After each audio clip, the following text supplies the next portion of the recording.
నామమునకే మహిమ కలుగును గాక. ఈ దిన వాక్య ధ్యానం కొరకు మొదటి సమూయేలు గ్రంథం 2వ అధ్యాయం చదువుకుందాం. ఈ అధ్యాయంలో హన్నా తల్లి చేసిన విజ్ఞాపన మనకి ఎన్నో అద్భుతమైనటువంటి పాఠాలను తెలియచేస్తుంది. ఈ సందర్భం మనం ఒకసారి ఆలోచన చేస్తే, పాత నిబంధన గ్రంథంలో ఒక ఆయన ఉన్నాడు. ఆయన పేరు ఎల్కానా. అతడి ఎఫ్రాయిమీయుడైన సూపునకు పుట్టిన తోహు కుమారుడైన ఏలీను జననమైన యెరోహాము కుమారుడు. అతనికి 2 భార్యలుండిరి. వీరిలో ఒక దాని పేరు హన్నా, రెండవ దాని పేరు పెనిన్నా. పెనిన్నాకి పిల్లలున్నారు, హన్నాకి పిల్లలు లేరు. ఈ కారణం చేత ఆ తల్లి షీలోహు మందిరానికి వెళ్ళి ఏలి యాజకత్వం చేస్తున్న కాలంలో తన హృదయ వేదనంతా దేవుని సన్నిధిలో తెలియచేసినప్పుడు ఆ తల్లికి దేవుడు గర్భఫలం అనుగ్రహించాడు. ఆ గర్భఫలం అనుగ్రహించిన ఆ బిడ్డని దేవుని సన్నిధిలోకి తీసుకుని వచ్చిన తర్వాత హన్నా తల్లి చేసిన విజ్ఞాపనే ఇక్కడ మనం చదువుకుంటున్న ఈ లేఖన భాగం. ఒకసారి చదువుదాం. మరియు హన్నా విజ్ఞాపన చేసి ఇలాగనెను, నా హృదయము యెహోవాయందు సంతోషించున్నది, యెహోవాయందు నాకు మహాబలము కలిగెను. నీ వలని రక్షణను బట్టి సంతోషించున్నాను.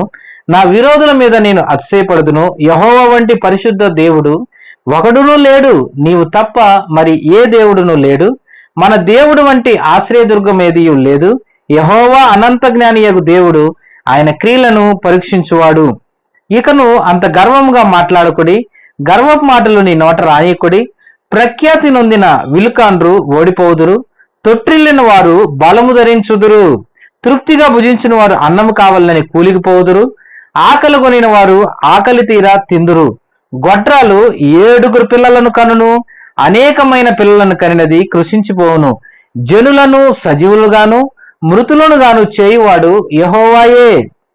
పాతాళమునకు పంపుచు అందులో నుండి రప్పించుచూ ఉండువాడు ఆయనే. యెహోవా దారిద్ర్యమును ఐశ్వర్యమును కలుగు చేయువాడు, కృంగజేయువాడు లేవనెత్తువాడును ఆయనే. దరిద్రులను అధికారులతో కూర్చుండబెట్టుటకును, మహిమగల సింహాసనమును స్వతంత్రింపజేయుటకును వారిని మంటిలో నుండి లేవనెత్తువాడు ఆయనే. లేమిగల వారిని పెంటకుప్ప మీద నుండి లేవనెత్తువాడు ఆయనే. భూమి యొక్క స్తంభములు యెహోవా వశము, లోకమును వాటి మీద ఆయన నిలిపి ఉన్నాడు. తన భక్తుల పాదములు తొట్టిల్లకుండా ఆయన వారిని కాపాడును. దుర్మార్గులు అంధకారమందు మటుమాయమగుదురు. బలము చేత ఎవడును జయమునందుడు. యెహోవాతో వాదించువారు నాశనమగుదురు. పరమండలంలో నుండి ఆయన వారి పైన ఉరుము వలె గర్జించును.